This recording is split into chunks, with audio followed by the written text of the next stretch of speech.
You can bring into your life more power, more wealth, more health, more happiness, and more joy by learning to contact and release the hidden power of your subconscious mind.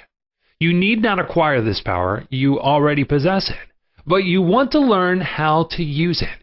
You want to understand it so that you can apply it in all departments of your life.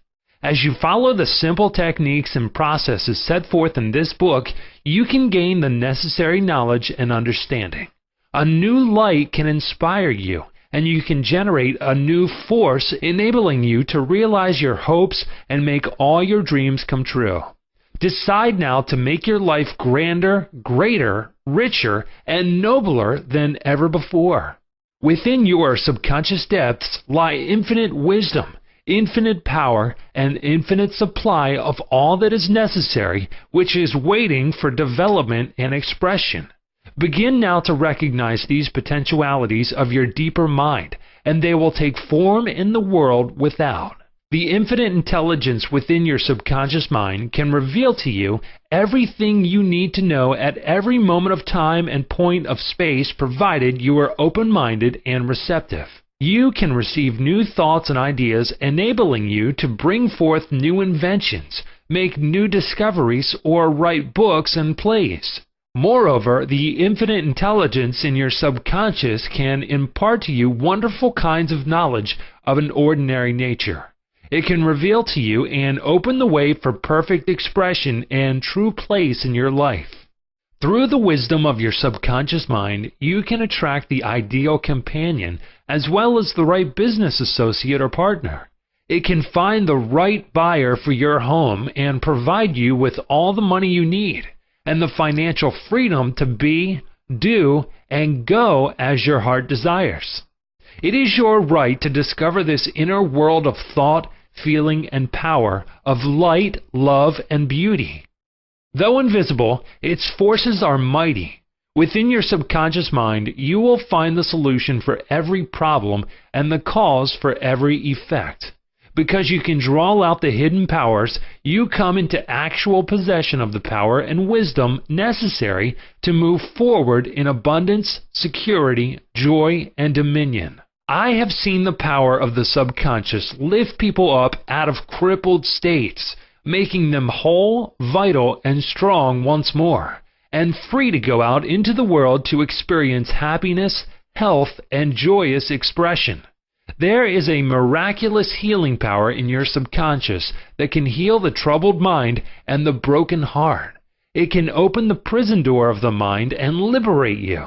It can free you from all kinds of material and physical bondage. Necessity of a working basis. Substantial progress in any field of endeavor is impossible in the absence of a working basis, which is universal in its application. You can become skilled in the operation of your subconscious mind. You can practice its powers with a certainty of results in exact proportion to your knowledge of its principles and to your application of them for definite specific purposes and goals you wish to achieve. Being a former chemist, I would like to point out that if you combine hydrogen and oxygen in the proportions of 2 atoms of the former to 1 of the latter, water would be the result. You are very familiar with the fact that 1 atom of oxygen and 1 atom of carbon will produce carbon monoxide, a poisonous gas. But if you add another atom of oxygen, you will get carbon dioxide, a harmless gas, and so on throughout the vast realm of chemical compounds. You must not think that the principles of chemistry, physics, and mathematics differ from the principles of your subconscious mind. Let us consider a generally accepted principle. Water seeks its own level. This is a universal principle which is applicable to water everywhere. Consider another principle. Matter expands when heated. This is true anywhere at any time and under all circumstances. You can heat a piece of steel and it will expand regardless whether the steel is found in China, England, or India. It is a universal truth that matter expands when heated. It is also a universal truth that whatever you impress on your subconscious mind is expressed on the screen of space as condition, experience, and event. Your prayer is answered because your subconscious mind is principle, and by principle I mean the way a thing works. For example, the principle of electricity is that it works from a higher to a lower potential. If you do not change the principle of electricity when you use it, but by cooperating with nature, you can bring forth marvelous inventions and discoveries which bless humanity in countless ways. Your subconscious mind is principle and works according to the law of belief. You must know what belief is, why it works, and how it works. The law of your mind is the law of belief. This means to believe in the way your mind works, to believe in belief itself. The belief of your mind is the thought of your mind. That is simple, just that and nothing else. All your experiences, events, conditions, and acts are the reactions of your subconscious mind to your thoughts. Remember, it is not the thing believed in, but the belief in your own mind which brings about the result. Cease believing in the false beliefs, opinions, superstitions, and fears of mankind. Begin to believe in the eternal verities and truths of life, which never change. Then you will move onward, upward, and Godward. Whoever reads this book and applies the principles of the subconscious mind herein set forth will be able to pray scientifically and effectively for himself and for others. Your prayer is answered according to the universal law of action and reaction. Thought is incipient action. The reaction is the response from your subconscious mind which corresponds with the nature of your thought. Busy your mind with the concepts of harmony, health, peace, and goodwill, and wonders will happen in your life. The duality of mind. You have only one mind, but your mind possesses two distinctive characteristics. The line of demarcation between the two is well known to all thinking men and women today. The two functions of your mind are essentially unlike. Each is endowed with separate and distinct attributes and powers. The nomenclature generally used to distinguish the two functions of your mind is as follows: the objective and subjective mind, the conscious and subconscious mind, the waking and sleeping mind, the surface self and the deep self, the voluntary mind and the involuntary mind, the male and the female, and many other terms. You will find the terms conscious and subconscious used to represent the dual nature of your mind throughout this book. The conscious and subconscious minds. An excellent way to get acquainted with the two functions of your mind is to look upon your own mind as a garden. You are a gardener and you are planting seeds, thoughts in your subconscious mind all day long, based on your habitual thinking. As you sow in your subconscious mind, so shall you reap in your body and environment. Begin now to sow thoughts of peace, happiness, right action, goodwill, and prosperity. Think quietly and with interest on these qualities and accept them fully in your conscious, reasoning mind. Continue to plant these wonderful seeds, thoughts, in your garden of your mind, and you will reap a glorious harvest. Your subconscious mind may be likened to the soil, which will grow all kinds of seeds, good or bad. Do men gather grapes of thorns or figs of thistles? Every thought is, therefore, a cause, and every condition is an effect. For this reason, it is essential that you take charge of your thoughts so as to bring forth only desirable conditions. When your mind thinks correctly, when you understand the truth, when the thoughts deposited in your subconscious mind are constructive, harmonious, and peaceful, the magic working power of your subconscious will respond and bring about harmonious conditions, agreeable surroundings, and the best of everything. When you begin to control your thought processes, you can apply the powers of your subconscious to any problem or difficulty. In other words, you will actually be consciously cooperating with the infinite power and omnipotent law which governs all things. Look around you wherever you live, and you will notice that the vast majority of mankind lives in the world without. The more enlightened men are intensely interested in the world within. Remember, it is the world within, namely your thoughts, feelings, and imagery, that makes your world without. It is, therefore, the only creative power, and everything which you find in your world of expression has been created by you in the inner world of your mind, consciously or unconsciously. Knowledge of the interaction of your conscious and subconscious minds will enable you to transform your whole life. In order to change external conditions, you must change the cause. Most men try to change conditions and circumstances by working with conditions and circumstances.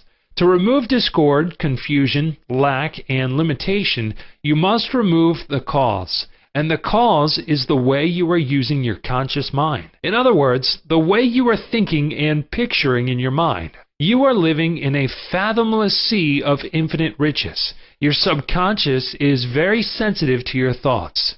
Your thoughts form the mold or matrix through which the infinite intelligence, wisdom, vital forces, and energies of your subconscious flow. The practical application of the laws of your mind as illustrated in each chapter of this book will cause you to experience abundance for poverty, wisdom for superstition and ignorance, peace for pain, joy for sadness, light for darkness, harmony for discord, faith and confidence for fear, success for failure, and freedom from the law of averages. Certainly there can be no more wonderful blessing than these from a mental, emotional, and material standpoint.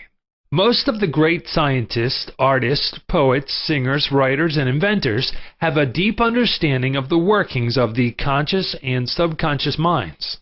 One time Caruso, the great operatic tenor, was struck with stage fright. He said his throat was paralyzed due to spasms caused by intense fear, which constricted the muscles of his throat. Perspiration poured copiously down his face. He was ashamed, because in a few minutes he had to go out on the stage, yet he was shaking with fear and trepidation. He said, "They will laugh at me. I can't sing." Then he shouted in the presence of those behind the stage, "The little me wants to strangle the big me within." He said to the little me, "Get out of here. The big me wants to sing through me." By the big me, he meant the limitless power and wisdom of his subconscious mind, and he began to shout, "Get out! Get out! The big me is going to sing." His subconscious mind responded, releasing the vital forces within him.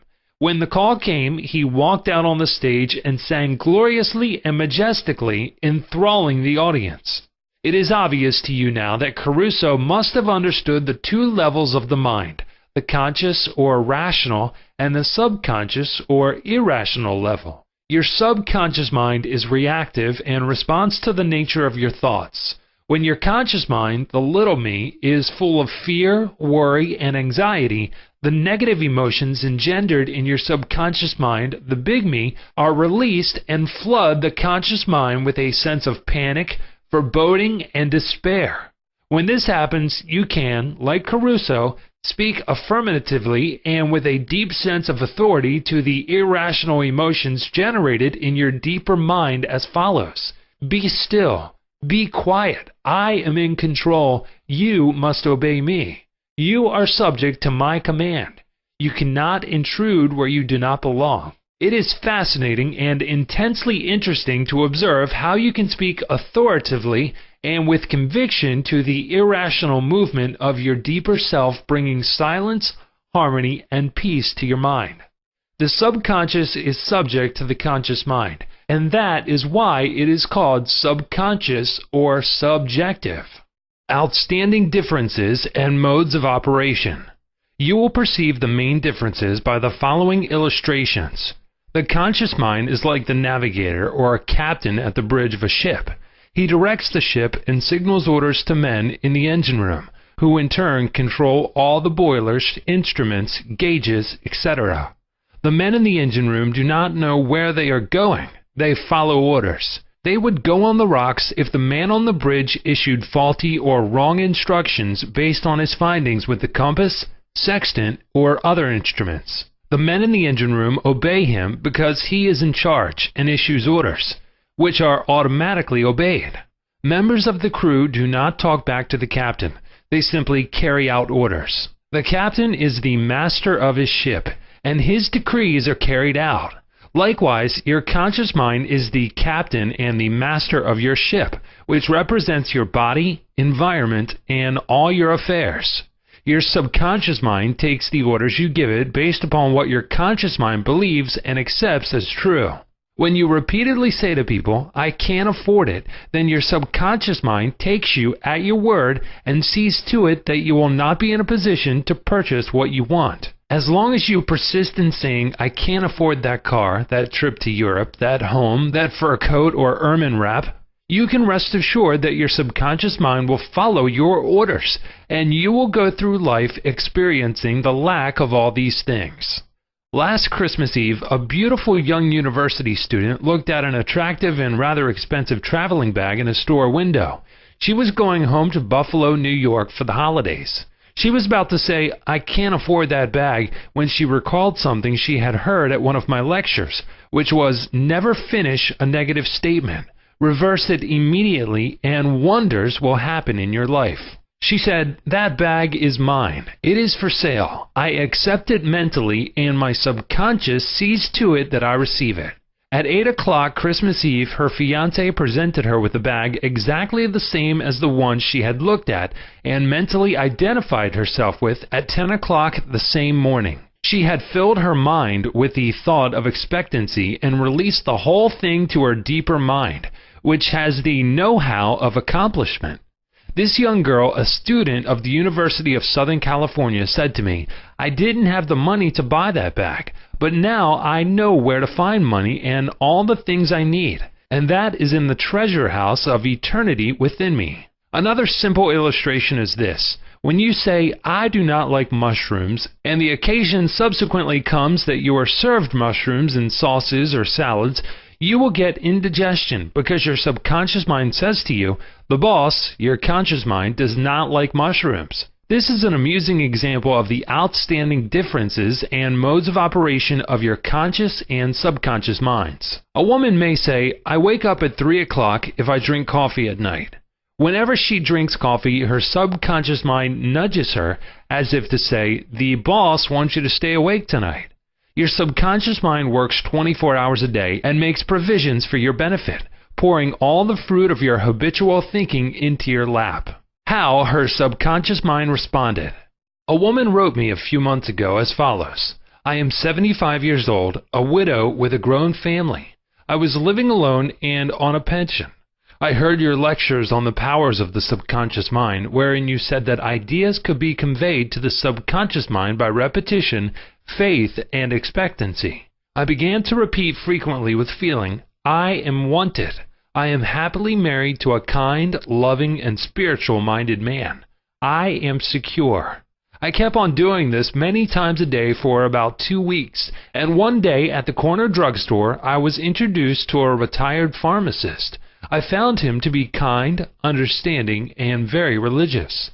He was a perfect answer to my prayer. Within a week he proposed to me, and now we are on our honeymoon in Europe. I know that the intelligence within my subconscious mind brought both of us together in divine order." This woman discovered that the treasure house was within her. Her prayer was felt as true in her heart, and her affirmation sank down by osmosis into her subconscious mind, which is the creative medium. The moment she succeeded in bringing about a subjective embodiment, her subconscious mind brought about the answer through the law of attraction. Her deeper mind, full of wisdom and intelligence, brought both of them together in divine order. Be sure that you think on whatsoever things are true, whatsoever things are honest, whatsoever things are just, whatsoever things are pure, whatsoever things are lovely, whatsoever things are of good report, if there be any virtue, and if there be any praise, think on these things. Chapter 2. How your own mind works. You have a mind, and you should learn how to use it. There are 2 levels of your mind, the conscious or rational level, and the subconscious or irrational level. You think with your conscious mind, and whatever you habitually think sinks down into your subconscious mind, which creates according to the nature of your thoughts. Your subconscious mind is the seat of your emotions and is the creative mind. If you think good, good will follow. If you think evil, evil will follow. This is the way your mind works. The main point to remember is once the subconscious mind accepts an idea, it begins to execute it. It is an interesting and subtle truth that the law of the subconscious mind works for good and bad ideas alike.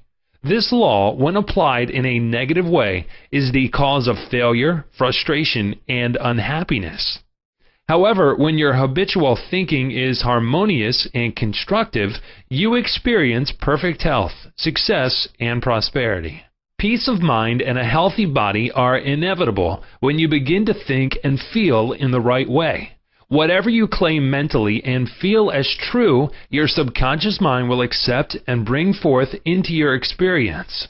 The only thing necessary for you to do is to get your subconscious mind to accept your idea, and the law of your own subconscious mind will bring forth the health, peace, or the position you desire. You give the command or decree, and your subconscious will faithfully reproduce the idea impressed upon it.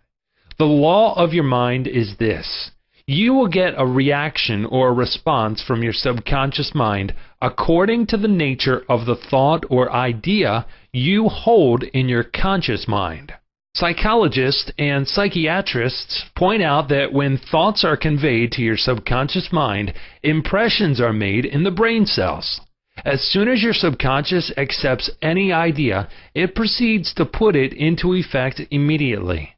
It works by association of ideas and uses every bit of knowledge that you have gathered in your lifetime to bring about its purpose. It draws on the infinite power, energy, and wisdom within you. It lines up all the laws of nature to get its way. Sometimes it seems to bring about an immediate solution to your difficulties, but at other times it takes days, weeks, or longer. Its ways are past finding out. Conscious and subconscious terms differentiated. You must remember that these are not two minds. They are merely two spheres of activity within one mind. Your conscious mind is the reasoning mind. It is that phase of mind which chooses. For example, you choose your books, your home, and your partner in life. You make all your decisions with your conscious mind. On the other hand, without any conscious choice on your part, your heart is kept functioning automatically, and the process of digestion, circulation, and breathing are carried on by your subconscious mind through processes independent of your conscious control. Your subconscious mind accepts what is impressed upon it, or what you consciously believe.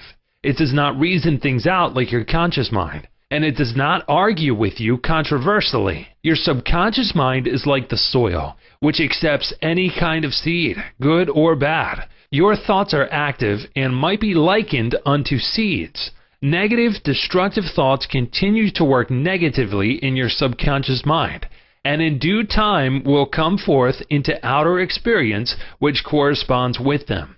Remember, your subconscious mind does not engage in proving whether your thoughts are good or bad, true or false, but it responds according to the nature of your thoughts or suggestions. For example, if you consciously assume something is true, even though it may be false, your subconscious mind will accept it as true and proceed to bring about results, which must necessarily follow, because you consciously assumed it to be true. Experiments by psychologists. Innumerable experiments by psychologists and others on persons in the hypnotic state have shown that the subconscious mind is incapable of making selections and comparisons which are necessary for a reasoning process.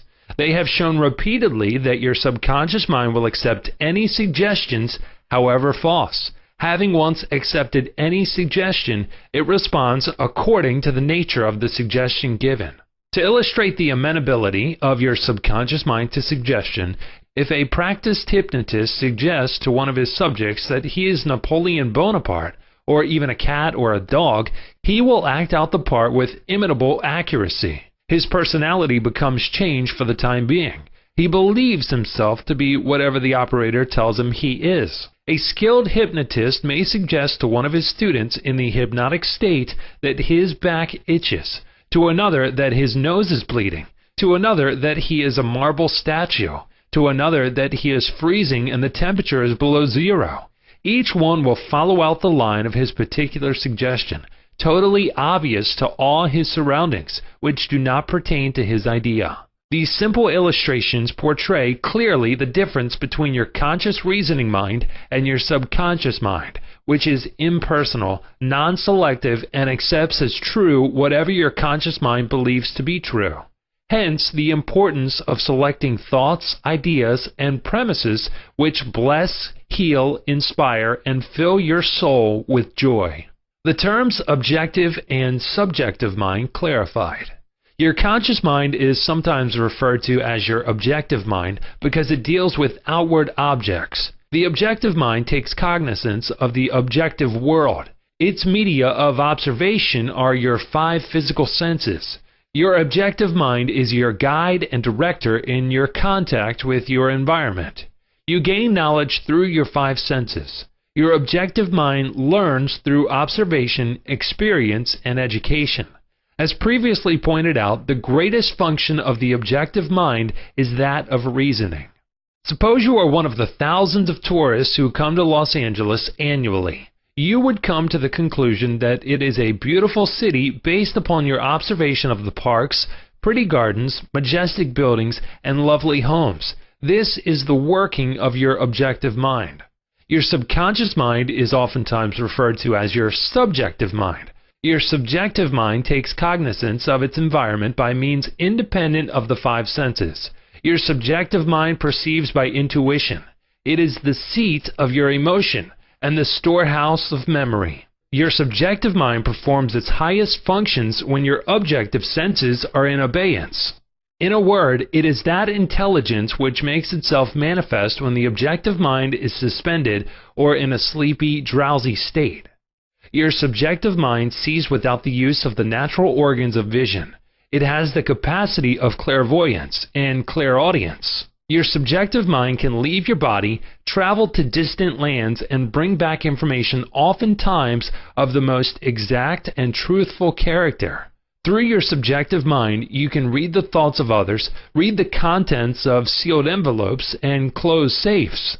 Your subjective mind has the ability to apprehend the thoughts of others without the use of the ordinary objective means of communication. It is of the greatest importance that we understand the interaction of the objective and subjective mind in order to learn the true art of prayer. The subconscious cannot reason like your conscious mind. Your conscious mind cannot argue controversially. Hence, if you give it wrong suggestions, it will accept them as true and will proceed to bring them to pass as conditions, experiences, and events. All things that have happened to you are based on thoughts impressed on your subconscious mind through belief. If you have conveyed erroneous concepts to your subconscious mind, the sure method of overcoming them is by the repetition of constructive, harmonious thoughts frequently repeated which your subconscious mind accepts, thus forming new and healthy habits of thought and life, for your subconscious mind is the seat of habit. The habitual thinking of your conscious mind establishes deep grooves in your subconscious mind. This is very favorable for you if your habitual thoughts are harmonious, peaceful, and constructive. If you have indulged in fear, worry, and other destructive forms of thinking, the remedy is to recognize the omnipotence of your subconscious mind and to decree freedom, happiness, and perfect health. Your subconscious mind, being creative and one with your divine source, will proceed to create the freedom and happiness which you have earnestly decreed. The tremendous power of suggestion. You must realize by now that your conscious mind is the watchman at the gate, and its chief function is to protect your subconscious mind from false impressions. You are now aware of one of the basic laws of mind. Your subconscious mind is amenable to suggestion. As you know, your subconscious mind does not make comparisons or contrasts, neither does it reason and think things out for itself. This latter function belongs to your conscious mind. It simply reacts to the impressions given to it by your conscious mind. It does not show a preference for one course of action over another. The following is a classic example of the tremendous power of suggestion. Suppose you approach a timid-looking passenger on board ship and say to him something like this: "You look very ill. How pale you are. I feel certain you are going to be seasick. Let me help you to your cabin." This passenger turns pale. Your suggestion of seasickness associates itself with his own fears and forebodings. He accepts your aid down to the berth, and there your negative suggestion, which was accepted by him, is realized. Different reactions to the same suggestion. It is true that different people will react in different ways to the same suggestion because of their subconscious conditioning or belief. For example, if you go to a sailor on the ship and say to him sympathetically, "My dear fellow, you are looking very ill. Aren't you feeling sick? You look to me as if you were going to be seasick." According to his temperament, he either laughs at your joke or expresses a mild irritation.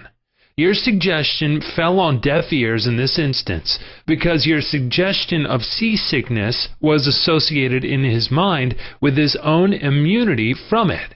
Therefore, it called up not fear or worry, but self-confidence. The dictionary says that a suggestion is the act or instance of putting something into one's mind, the mental process by which the thought or idea suggested is entertained, accepted, or put into effect. You must remember that a suggestion cannot impress something on the subconscious mind against the will of the conscious mind. In other words, your conscious mind has the power to reject the suggestion given. In the case of the sailor, he had no fear of seasickness. He had convinced himself of his immunity, and the negative suggestion had absolutely no power to evoke fear. The suggestion of seasickness to the other passenger called forth his indwelling fear of seasickness. Each of us has his own inner fears, beliefs, opinions, and these inner assumptions rule and govern our lives. A suggestion has no power in and of itself except if you accept it mentally. This causes your subconscious powers to flow in a limited and restricted way according to the nature of the suggestion. How he lost his arm. Every 2 or 3 years I give a series of lectures at the London Truth Forum in Caxton Hall. This is a forum I founded a number of years ago. Dr. Evelyn Fleet, the director, told me about an article which appeared in the English newspapers dealing with the power of suggestion. This is the suggestion a man gave to his subconscious mind over a period of about 2 years. I would give my right arm to see my daughter cured. It appeared that his daughter had a crippling form of arthritis together with a so-called incurable form of skin disease. Medical treatment had failed to alleviate the condition, and the father had an intense longing for his daughter's healing, and expressed his desire in the words just quoted. Dr. Evelyn Fleet said that the newspaper article pointed out that one day the family was out riding when their car collided with another. The father's right arm was torn off at the shoulder, and immediately the daughter's arthritis and skin condition vanished. You must make certain to give your subconscious only suggestions which heal, bless, elevate, and inspire you in all your ways. Remember that your subconscious mind cannot take a joke. It takes you at your word. How autosuggestion banishes fear. Illustrations of autosuggestion. Autosuggestion means suggesting something definite and specific to oneself. Herbert Parkin, in his excellent manual of autosuggestion, records the following incident. It has its amusing side so that one remembers it. A New York visitor in Chicago looks at his watch, which is set an hour ahead of Chicago time, and tells a Chicago friend that it is 12 o'clock. The Chicago friend, not considering the difference in time between Chicago and New York, tells the New Yorker that he is hungry and that he must go to lunch. Autosuggestion may be used to banish various fears and other negative conditions. A young singer was invited to give an audition. She had been looking forward to the interview, but on 3 previous occasions she had failed miserably due to fear of failure. This young lady had a very good voice, but she had been saying to herself, "When the time comes for me to sing, maybe they won't like me. I will try, but I'm full of fear and anxiety." Her subconscious mind accepted these negative autosuggestions as a request and proceeded to manifest them and bring them into her experience. The cause was an involuntary autosuggestion. Example, silent fear thoughts emotionalized and subjectified. She overcame it by the following technique. 3 times a day, she isolated herself in a room. She sat down comfortably in an armchair, relaxed her body, and closed her eyes. She stilled her mind and body as best she could. Physical inertia favors mental passivity and renders the mind more receptive to suggestion. She counteracted the fear suggestion by saying to herself, "I sing beautifully. I am poised, serene, confident, and calm." She repeated this statement slowly, quietly, and with feeling from 5 to 10 times at each sitting. She had 3 such sittings every day and 1 immediately prior to sleep. At the end of a week, she was completely poised and confident.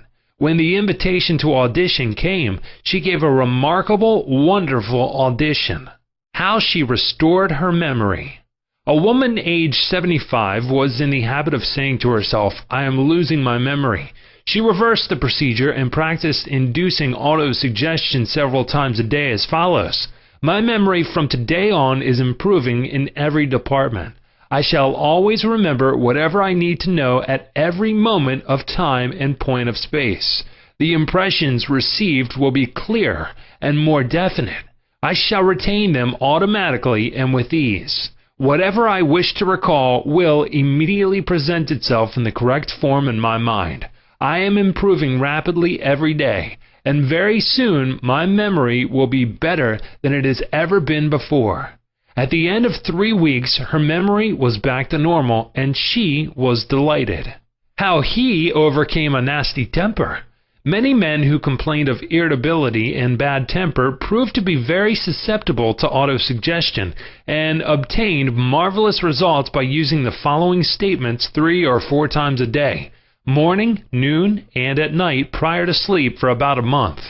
"Henceforth I shall grow more good-humored. Joy, happiness, and cheerfulness are now becoming my normal states of mind. Every day I am becoming more and more lovable and understanding. I am now becoming the center of cheer and goodwill to all those about me, infecting them with good humor. This happy, joyous, and cheerful mood is now becoming my normal, natural state of mind. I am grateful." The constructive and destructive power of suggestion. Some illustrations and comments on hereto suggestion. Heterosuggestion means suggestions from another person. In all ages, the power of suggestion has played a part in the life and thought of man in every period of time and in each country of the earth. In many parts of the world, it is the controlling power in religion. Suggestion may be used to discipline and control ourselves, but it can also be used to take control and command over others who do not know the laws of mind. In its constructive form, it is wonderful and magnificent. In its negative aspects, it is one of the most destructive of all the response patterns of the mind, resulting in patterns of misery, failure, suffering, sickness, and disaster. Have you accepted any of these? From infancy on, the majority of us have been given many negative suggestions. Not knowing how to thwart them, we unconsciously accepted them. Here are some of the negative suggestions. You can't. You'll never amount to anything. You mustn't. You'll fail. You haven't got a chance. You're all wrong. It's no use. It's not what you know, but who you know. The world is going to the dogs. What's the use? Nobody cares. It's no use trying so hard. You're too old now. Things are getting worse and worse. Life is an endless grind. Love is for the birds. You just can't win. Pretty soon you'll be bankrupt. Watch out, you'll get the virus. You can't trust the soul, etc. Unless, as an adult, you use constructive autosuggestion, which is a reconditioning therapy, the impressions made on you in the past can cause behavior patterns that cause failure in your personal and social life. Autosuggestion is a means releasing you from the mass of negative verbal conditioning that might otherwise distort your life pattern, making the development of good habits difficult. You can counteract negative suggestions. Pick up the paper any day and you can read dozens of items that could sow the seeds of fertility, fear, worry, anxiety, and impending doom. If accepted by you, these thoughts of fear could cause you to lose the will for life. Knowing that you can reject all these negative suggestions by giving your subconscious mind constructive auto-suggestions, you counteract all these destructive ideas. Check regularly on the negative suggestions that people make to you. You do not have to be influenced by destructive heterosuggestion. All of us have suffered from it in our childhood and in our teens. If you look back, you can easily recall how parents, friends, relatives, teachers, and associates contributed in a campaign of negative suggestions. Study the things said to you, and you will discover much of it was in the form of propaganda. The purpose of much of what was said was to control you or instill fear into you. This heterosuggestion process goes on in every home, office, factory, and club.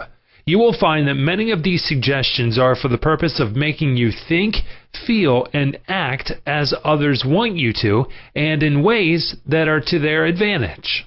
How suggestion killed a man. Here's an illustration of heterosuggestion. A relative of mine went to a crystal gazer in India who told him that he had a bad heart and predicted that he would die at the next new moon. He began to tell all members of his family about this prediction, and he arranged his will. This powerful suggestion entered into his subconscious mind because he accepted it completely. My relative also told me that this crystal gazer was believed to have some strange occult powers, and he could do harm or good to a person. He died as predicted, not knowing that he was the cause of his own death. I suppose many of us have heard similar stupid, ridiculous, superstitious stories. Let us look at what happened in the light of our knowledge of the way the subconscious mind works. Whatever the conscious, reasoning mind of man believes, the subconscious mind will accept and act upon. My relative was happy, healthy, vigorous, and robust when he went to see the fortune teller. She gave him a very negative suggestion, which he accepted. He became terrified and constantly dwelt upon the fact that he was going to die at the next new moon. He proceeded to tell everyone about it, and he prepared for the end. The activity took place in his own mind, and his own thought was the cause. He brought about his own so-called death, or rather destruction of the physical body, by his fear and expectation of the end. The woman who predicted his death had no more power than the stones and sticks in the field. Her suggestion had no power to create or bring about the end she suggested. If he had known the laws of his mind, he would have completely rejected the negative suggestion and refused to give her words any attention, knowing in his heart that he was governed and controlled by his own thought and feeling. Like tin arrows aimed at the battleship, her prophecy could have been completely neutralized and dissipated without hurting him. The suggestions of others in themselves have absolutely no power whatever over you except the power that you give them through your own thoughts. You have to give your mental consent. You have to entertain the thought. Then it becomes your thought, and you do the thinking. Remember, you have the capacity to choose. Choose life. Choose love. Choose health. The power of an assumed major premise. Your mind works like a syllogism. This means that whatever major premise your conscious mind assumes to be true determines the conclusion your subconscious mind comes to in regard to any particular question or problem in your mind. If your premise is true, the conclusion must be true, as in the following example. Every virtue is laudable. Kindness is a virtue. Therefore, kindness is laudable. Another example is as follows. All formed things change and pass away. The pyramids of Egypt are formed things. Therefore, someday the pyramids will pass away. The first statement is referred to as the major premise, and the right conclusion must necessarily follow the right premise. A college professor who attended some of my Science of Mind lectures in May of 1962 at Town Hall, New York, said to me, "Everything in my life is topsy-turvy, and I have lost health, wealth, and friends. Everything I touch turns out wrong. I explained to him that he should establish a major premise in his thinking, that the infinite intelligence of his subconscious mind was guiding, directing, and prospering him spiritually, mentally, and materially. Then his subconscious mind would automatically direct him wisely in his investments, decisions, and also heal his body and restore his mind to peace and tranquility. This professor formulated an overall picture of the way he wanted his life to be, and this was his major premise. Infinite intelligence leads and guides me in all my ways. Perfect health is mine, and the law of harmony operates in my mind and body. Beauty, love, peace, and abundance are mine. The principle of right action and divine order govern my entire life. I know my major premise is based on the eternal truths of life, and I know, feel, and believe that my subconscious mind responds according to the nature of my conscious mind thinking. He wrote me as follows. I repeated the above statements slowly, quietly, and lovingly several times a day, knowing that they were sinking deep down into my subconscious mind and that results must follow. I am deeply grateful for the interview you gave me, and I would like to add that all my departments of my life are changing for the better. It works. The subconscious does not argue controversially. Your subconscious mind is all-wise and knows the answers to all questions. It does not argue with you or talk back to you. It does not say, "You must not impress me with that." For example, when you say, "I can't do this," "I am too old now," "I can't meet this obligation," "I was born on the wrong side of the tracks," "I don't know the right politician," you are impregnating your subconscious with these negative thoughts, and it responds accordingly. You are actually blocking your own good, thereby bringing lack, limitation, and frustration into your life. When you set up obstacles, impediments, and delays in your conscious mind, you are denying the wisdom and intelligence resident in your subconscious mind. You are actually saying, in effect, that your subconscious mind cannot solve your problem. This leads to mental and emotional congestion, followed by sickness and neurotic tendencies. To realize your desire and overcome your frustration, affirm boldly several times a day, "The infinite intelligence which gave me this desire leads, guides, and reveals to me the perfect plan for the unfolding of my desire. I know the deeper wisdom of my subconscious is now responding, and what I feel and claim within is expressed in the without. There is a balance, equilibrium, and equanimity. If you say, 'There is no way out, I am lost, there is no way out of this dilemma, I am stymied and blocked,' you will get no answer or response from your subconscious mind. If you want the subconscious to work for you, give it the right request and attain its cooperation.